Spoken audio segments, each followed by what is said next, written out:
Assalamualaikum warahmatullahi wabarakatuh. Jadi di sini saya akan melakukan pemeriksaan kesadaran dengan GCS. Nah, yang perlu kita ketahui di GCS itu ada 3. Yang pertama ada 1 eye respon, yang kedua ada verbal respon, yang ketiga ada motorik respon. Nah, di eye respon ini ada pembagian dan nilai-nilainya masing-masing. Sebagai contoh, apabila saya sebagai dokter menyapa pasien, "Assalamualaikum Pak," lalu pasien membuka mata, maka itu poinnya 4. Selanjutnya, apabila saya menyapa pasien namun pasiennya belum buka mata dan saya meminta pasien untuk membuka matanya, lalu pasien merespon dengan membuka mata, berarti nilainya 3.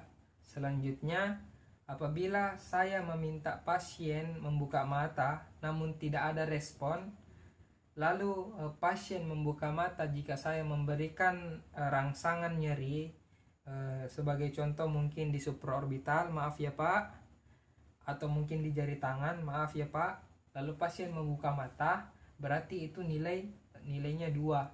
Selanjutnya yang terakhir itu apabila pasien tidak merespon sama sekali apabila namanya dipanggil atau disuruh membuka mata ataupun diberi rangsangan nyeri, berarti nilai dari hal tersebut, dari pasien yang tidak merespon tersebut, berarti nilainya 1.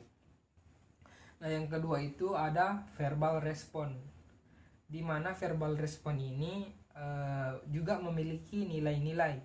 Yang pertama itu berorientasi baik, apabila pasien ditanyakan tempatnya di mana, sekarang ada di mana, tinggalnya di mana, tahu dengan waktu, tahu dengan hari, tahu dengan tanggal ataupun bulan, berarti pasien itu diindikasikan berorientasi baik dengan nilainya yaitu 5. Yang kedua yaitu apabila pasien bingung apabila ditanya dan jawabannya bingung, misalnya sebagai contoh, dia bisa menjawab saat ini berada di mana, dengan siapa, lagi bikin apa, tapi pasien lupa mengenai sekarang hari apa ataupun bulan berapa. Nah, di sini pasien kebingungan. Nah, itu poinnya 4. Selanjutnya yaitu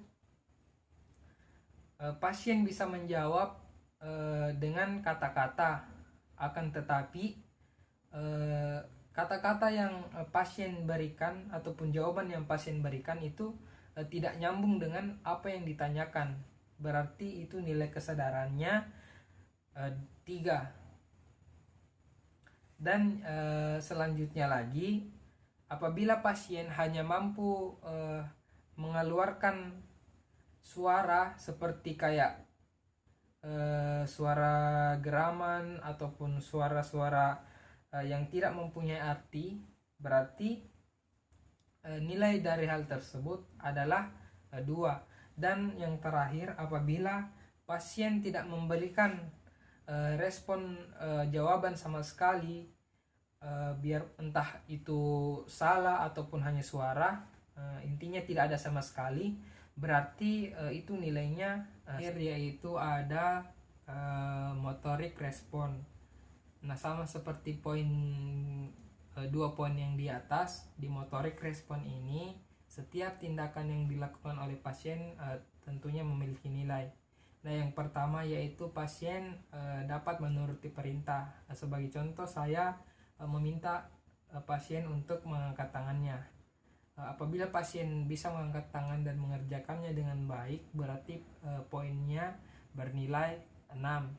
Dan yang kedua yaitu apabila saya memberikan rangsangan nyeri, sebagai contoh di daerah supraorbital, apabila pasien mengangkat tangan lalu berusaha menepis, dan berarti itu bernilai 5, karena pasien tahu dan lokasi nyeri dan berusaha untuk menepisnya. Dan selanjutnya yang ketiga yaitu apabila pasien diberi rangsangan nyeri akan tetapi dia hanya menggeleng-gelengkan kepala atau berusaha menghindar, berarti itu poinnya 4. Dan yang selanjutnya reaksi fleksi, di mana apabila saya mengambil bolpen lalu menusuknya pada atau menusuk pada jari tangan pasien, lalu pasien memfleksikan tangannya, berarti itu poinnya 3. Selanjutnya apabila saya memberikan rangsang nyeri yang cukup kuat pada bagian siku pasien, lalu pasien melakukan ekstensi, berarti itu poinnya 2. Dan yang terakhir, apabila saya sudah melakukan memberikan perintah, memberikan rangsang nyeri, memberikan tindakan ataupun rangsang nyeri pada daerah supraorbital, tangan ataupun di daerah siku, dan pasien tidak memberikan respon, berarti itu nilainya 1. Baik, mungkin hanya itu yang bisa saya sampaikan. Wassalamualaikum warahmatullahi wabarakatuh.